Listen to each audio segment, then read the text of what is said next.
If a is a real number, then the absolute value of a is a if a is non-negative, and minus a if a is negative.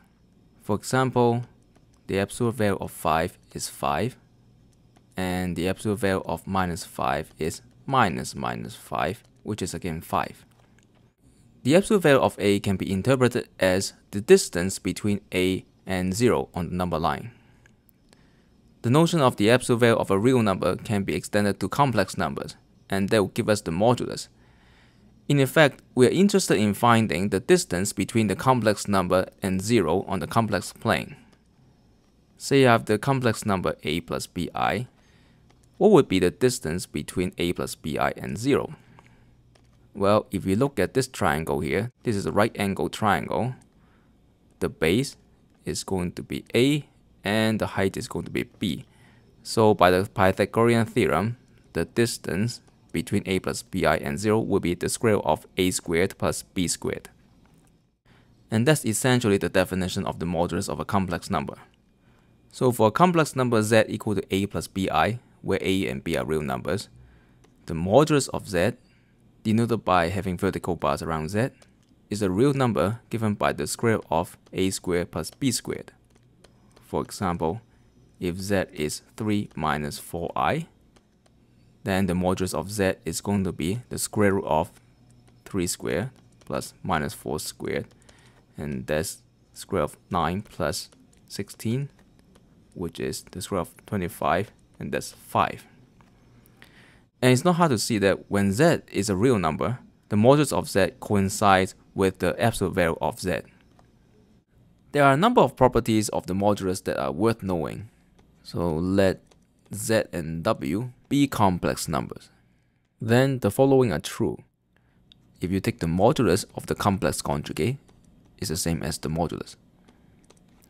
If you take the modulus of the additive inverse of z, you get the modulus of z. If the modulus of z is 0, then z has to be 0. If you take the modulus of the product of z and w, it's the same as taking the product of the modulus of z and the modulus of w. And if you take the modulus of z divided by w, it's the same as the modulus of z divided by the modulus of w. And the last one is called the triangle inequality. If you take the modulus of z plus w, it's at most the modulus of z plus the modulus of w. Perhaps except for the last one, the first 5 properties are not hard to check. And let me just illustrate how you can prove property 1. Suppose that z is a plus bi, where a and b are real numbers.